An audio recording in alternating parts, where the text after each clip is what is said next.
UEFA Champions League semi-final first leg because of Emirates. Two clubs are winning fighting for my first UEFA Champions League title. The last time Arsenal getting closer say winning UEFA Champions League was in 2006. Abra omoko final Barcelona show 1-0. Omentimi anje. Arsenal for who say we say another fine opportunity say ombetimaji crew one for the first time because Okolandena ye ka team omo ne so me ye kese a na Arsenal for nim say yo mo abai say Chelsea for aba Europe aba be dominate Arsenal team in GB. So Arsenal say this season there ombetimaji UEFA Champions League no. Oko PSG for so a omo say for the first time ombeji UEFA Champions League e wo mu history. The last time omo so getting closer was in 2020 abro omo lose 1-0 to Bayern. And to waste a fine opportunity so ombetimaji sa crew ano because oko France omo dominate wo France but omo ntimi dominate wo Europe. Ama yesi nkofo di twa omo mpoa. So team friend say PSG for expect say ombetimaji sa trophy we. So ye two clubs obi are fighting for the first UEFA Champions League title. Ken say o de no kra ka asema. This season club Bakwa what perform very well with UEFA Champions League from match day 1 ebesine untimi nyi Arsenal fan free. From the league phase ayebo league phase. Na Arsenal modern was so pa. Now we check league phase na omo to so third e league phase no. Knockout stage we are talking about a team o team call ya to the extent of eliminating Real Madrid. Eko Benabao eko share Real Madrid etete Real Madrid bobuku no. So from match day 1 e UEFA Champions League Arsenal performance and drop ye omo perform very well. PSG for an shasiye in the UEFA Champions League. Nanko fompo kura nim se omo ntimi qualify from the league phase. By year 2025 afinim nyoma sesa dia ma PSG bobuku no. Knockout stage how omo ntimi eliminate Brestois, omo ntimi eliminate Liverpool bobuku no. Ene kwan omo fa so eliminate Aston Villa. Enti ama say PSG bobuku no from knockout stage no omo ball no omo boni omo bibia na asesa. Enti say o the PSG o analyze omo now kwhwe omo from the league phase abeka so omo nyade by from the knockout stage team friends say PSG ball no asesa. Enti ye game back kwa ken ene ball ni be different altogether. Ade back kwa me hunu ye say Arsenal for no gidi ene so mbe win game no. And gidi omo woni nyina na metiase because ken Arsenal boboko no wo fie in the UEFA Champions League edin so ba kwhwe omo. Make too many the last time Arsenal lose to a UEFA Champions League match was against Bayern. Omo lose 5-1. Since then, omo last 11 UEFA Champions League ofie obi no abetimi akwa Arsenal ofie, including Bayern, Real Madrid, PSG bobo ko ni mpokra no the last time omo call Arsenal fie no mo kolusu ye. Enti Arsenal fo ofie no omo dominate clubs no e wo Emirates. Enti ama Arsenal fo ni gidie say omo tena fie no ombetimi nya the needed results omo pe. At the same time, omo ye bobo ba kwa PSG for ntimi omo. 5 times omo share PSG in our competitions. PSG ntimi winning match against Arsenal. Enti ama Arsenal game no, ama Arsenal for na nyagidie sonko say na enwumre no, ombetime winning game no. By game we no, it goes beyond statistics, records. Eye two coaches in terms of tactics, omo ye very good. So what Arteta maybe ondu sa top class coaches no. By tactically Arteta enye bad coach. The same thing applies to Luis Enrique. And to a game back, a better tactical game and a better individual brilliance and a better game. No.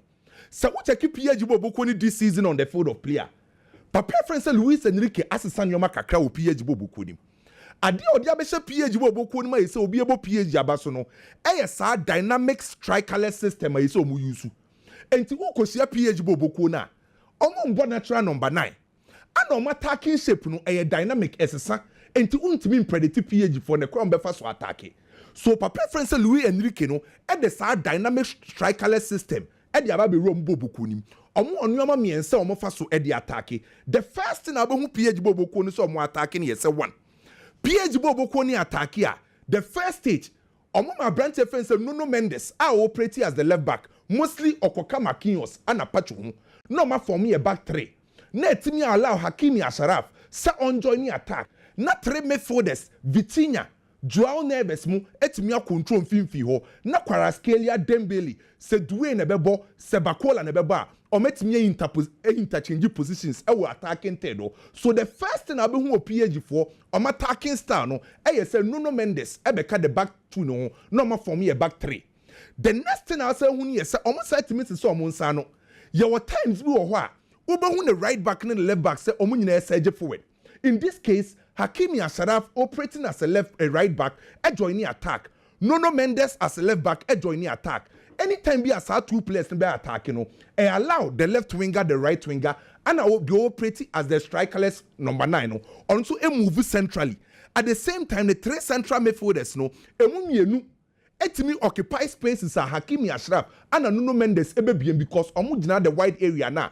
Expand the opponents. Not 2 number 8s now occupy spaces no. So centrally, players be home bet me overload the penalty box because our 2 fullbacks are me enjoy say almost edge forward. And the last thing almost I say, your games ni bi wo ho a Tembi and Hakimi Ashraf invert ebeka Vitinha ho na Vitinha etimi control game no. So o ko share PSG boboko na attack here, movement, high press, quick transition, rotation, spatial awareness, and to attack, very solid.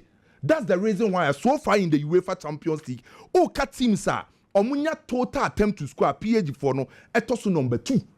Among Champions League teams teams any attempt kesi and PSG for etoso mienu 278. So in terms of attacking third, improve. And as I say, finfi hono, mame sa 3 midfielders no finfi hono. Se ball technicians. Players ball skills was through betima control game the amount even at tight spaces timi scanning finfi ho making sure say be control game no fluidity direction in no PSG for midfielders miensa Vitinha mo betima yes adwuma the amount so e game ba ko a PSG for ne be ha Arsenal for adwen no ba de ba ko a ken nkofo re fi this season ene na aboa Arsenal be do this stage team ba ko a ye well organized nim defend being so beshoma Arsenal ka ho bi. So far onim say Arsenal conceded just 7 goals in the UEFA Champions League. Ne say dene. Omunim how on besi som ho defend and ade ba ko ha me game we be e pata o bi. Because Arsenal be hia sa central control no. Pata na this calmness never. So me camera no ba e redraw ba na say trouser kwa animu a Merino be ye party because Basa Declan Rice and a baby Bejina be a party no. Ejina no. Ba on say pata no e this calmness never. Se ou pe midfielder Arsenal midfielders ni nyina Martin Odegaard, Merino, then Declan Rice. The other calmness eba pa ye party. And this game we be here sa calmness because PSG 4 players ne erane. Baby as a big disadvantage edema PSG. PSG a conceded 50 goals this season. Emu 38% from set pieces. And sa set pieces ne susu na ye Arsenal strength. Ana Arsenal for no omunim kwa mfa so she goals o. And so what 2 teams now similarities are one year say obi ambo natural number 9 obi abebo to say strikerless system because Trossard ni natural number 9 Dembele enye natural number 9 by 2 teams ni nyina no obi was sharp wingers direct wingers are very effective in the Oko PSG Dembele 8 years ade no Kvaratskhelia 8 years ade no Arsenal Martinelli 8 years ade no Bukayo Saka 8 years ade no entikin game ba ko a individual brilliance and a tactical display by on paper slim advantage for Arsenal. Slim advantage. Yes, Arsenal. Menya sure say qualification you be hu na match no. Okay. On say your games ni bi wo ha to say Barcelona and Dortmund game no. First leg na Barcelona wie. But that game we made doubt to say you be hu you be qualifying in the first leg. But the PSG shegu so a enyem wa because in terms of attacking threats PSG was through by slim advantage for Arsenal. Kvaratskhelia, Desiree Doué, Dembele. I'm ready you. Wow. And Trossard. Saka, Martinelli. But baby ba ko akin, baby ba ko mon target no. Hakimi Ashraf. Hakimi Ashraf. O shepa. Why have 5 assists in the UEFA Champions League? But also so no mo fa so consider goals no. Ya be ya fa no so Edilson. Bre, and do share che onya agro kra. Yenkwe. Se yenkwe. Teacher ku. But na boy ya say good. Good na bom na na. Teacher ku. Mo de ebedu ba be nkofo ba hire ma tete montade yin. Okay. Asem okay, mami cha awoshi. Awoshi, yeah. Awoshi. Oh, don't quite know. Senior man, mi cha ye pa. Good afternoon, Awoshi. Holy Baba so eboja gidi. Holy Baba. Our King's Unisex Salon. ahojo runabout. Maybe a loss in a dining higher way for first floor. Holy AE3 and yen uncle money 3 sus ye be ho. Simomra in Yejuma. Holy fantastic. Holy. But chow correct. Come on. Yet any say. In the French League, none of their midfielders are compared to Joao Felix, Vitinha, Fabian Ruiz. Neves. What did the Micho say? However, things are finding ways of punishing Paris Saint-Germain. As our set pieces now for can want some. And you by fluke. Sharamaka some cho. Pierre team no more shisheno. The ideal midfield was Vitinha, Joao Neves, and Zaire Emery. What can say more? What quite true? Sakwa small boy Zaire Emery. Ono krano, ono nankomu be building the team around last season. Ono was the future. Onsa nanse ombo oni bi. And now no me so obo right back. What in the NT? Teams started somewhat targeting PSG, no. Usha midfielders now. Vitinha 5'8". Joao Neves 5'11". Zaire Emery 5 foot. It's Tietia from Kwane wo midfield. I mean Tintia. Don't forget to say Ashraf Hakimi Otia.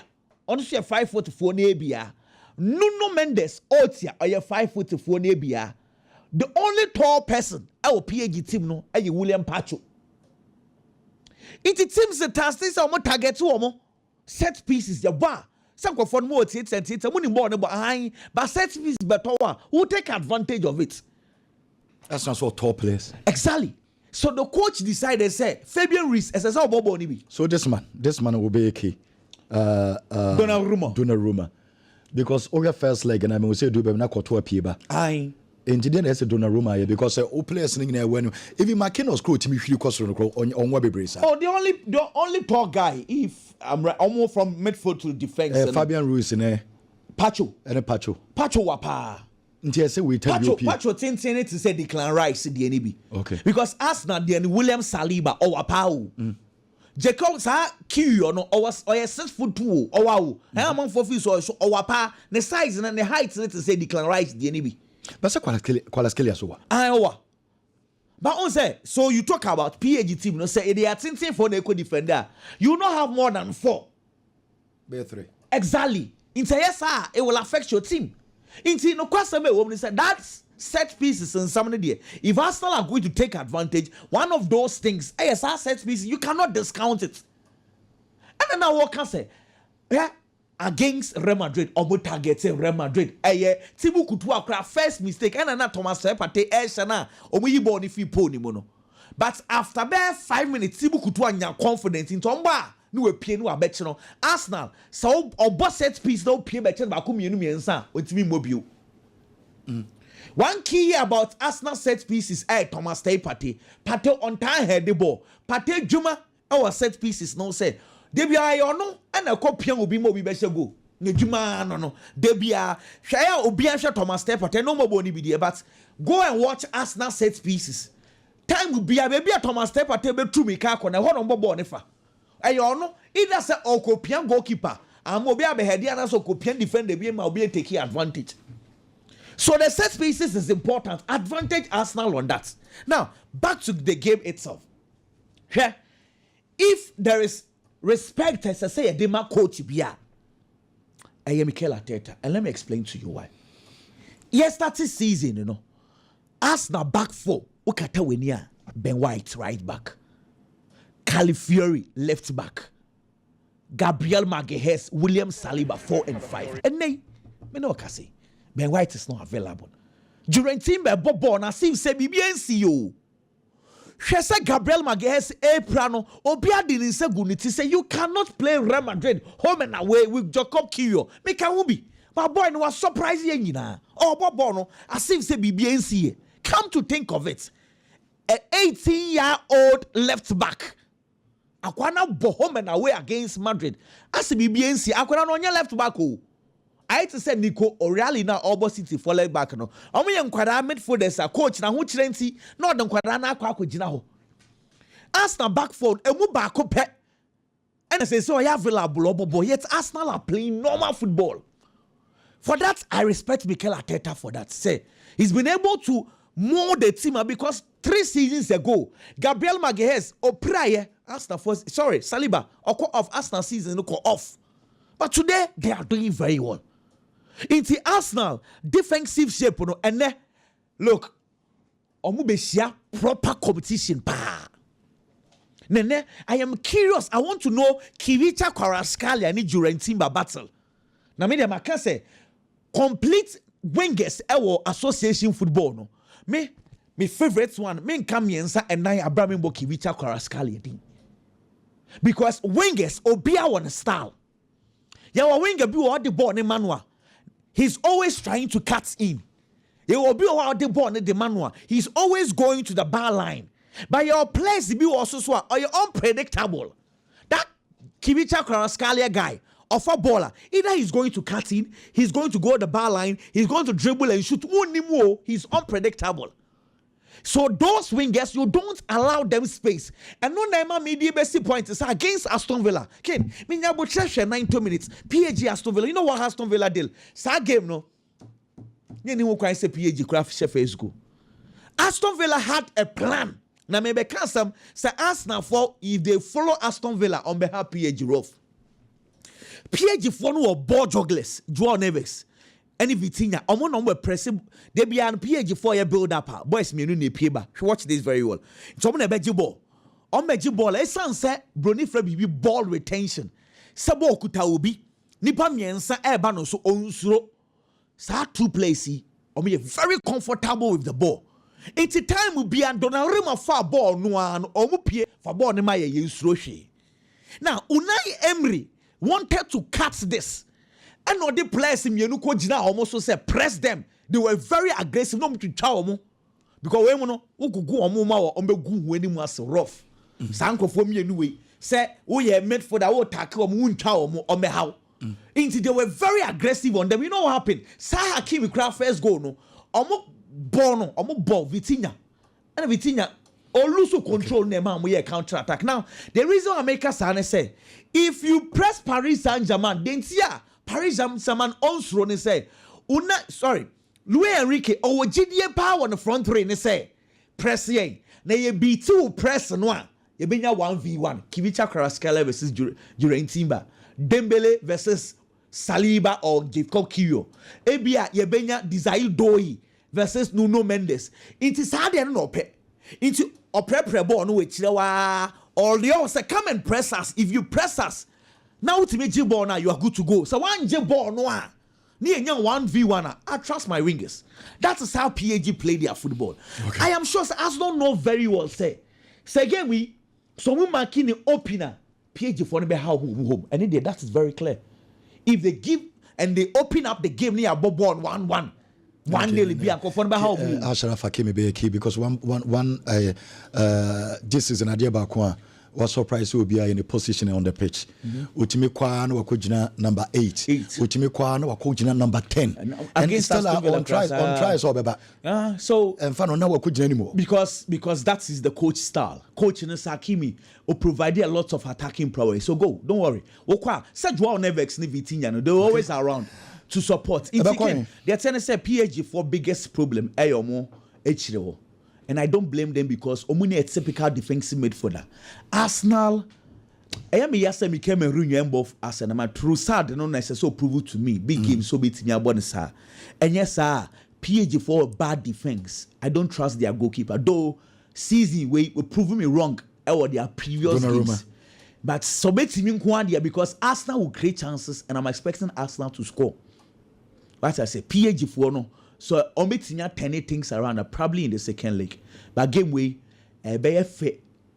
It seems to say be fair crash in games I be Ken a tactical game. Games are Obiaji baller, they are looking at their wingers. PAG baller, Yanko Desire Doe, okay. Yanko Kivicha Kvaratskhelia, or Arsenal baller. We are going to Martinelli, we are going to Bukayo Saka. Those kind of games, no, more there. Go and watch it. over 1.4 goals na dey be flow and there. And Obia Makinos was one can hoka. What did Tim Yachi and Timmy Mobile Papa Bia? There be a winning some Bobby be your friend behind a fan. So PG only defensive midfield down see. Gone up pre here, but obi the ball back. They concede chances. You understand? Biggie Ken Boss Naboko. Nyame adom bibia boko. Kakra me hwe bia ofe. Kenam Arsenal and Paris Saint-Germain Champions League. We have two teams now. When it comes to quality of players, Obia Obi. I'll bet me the Abuani team ama winaba. But the nebo no mobile bebono. Arsenal na the home side. Say Arsenal here so benya qualification no. Arsenal here win ne. Say the be more my sound akobo second round now. Ejina nipa mienu so for Arsenal. Coach a friend Mikel Arteta. And a player friend Marcus Lewis Kelly. Nipa mienu we. And a Arsenal victory ni jina omoso. Yes. Or Paris Saint-Germain, they played a typical Barcelona style. Coach Luis Enrique, a honum no free buy. And all this style na kwa team no more bono. Coaches no more tesano. We call them the DNA coaches. They believe in one style. They born here one pair. So what you now your antidote to stop him? Oni adia fufuro bi obeye biom. Mikel Arteta sua adwuma free a DNA coach ho. In the shape of Mikel Arteta, Pep Guardiola. Osua adwuma ni free Pep Guardiola honom no. Along the line, Pep Guardiola nankasa as a DNA coach, he decided say, football no, there are times a nyemba ya den the amount. Say mu ya den. Now opponents ni possess ball no better than war. You have to do things ebe boama wo nya results. And adia obeye ne say obese sawonsa. They friend the tactical flexibility.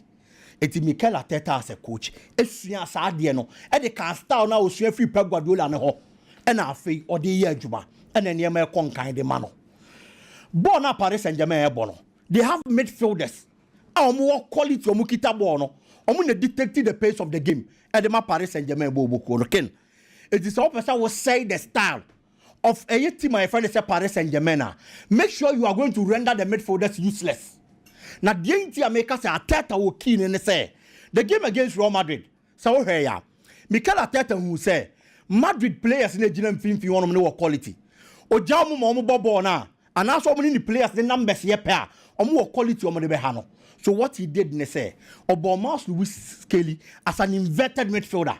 It will free the left back position. No, I bet join the midfielder. No, it Madrid midfielders trainer. As now a trader. Now Lewis Kelly ababa becahon or becahon na ye 4. No, the overpower Madrid there no. Now Merino ababa becahon na ye 5. No, the overpower Madrid there no. It's only quality awo finfin. Me one numbers change. Me out number. No more pressure. No more control finfin no. And ordinary results. Thomas Partey part of this particular game.